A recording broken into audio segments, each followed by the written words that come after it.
Ej, salaši na sjeveru Bačke,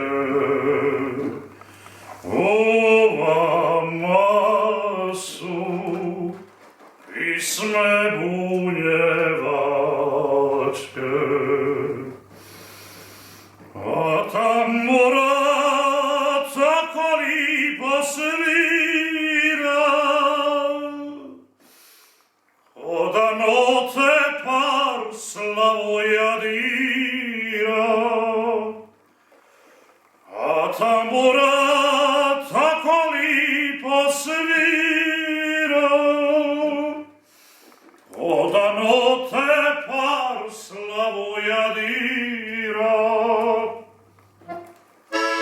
Ni svatova, nigdje takih ne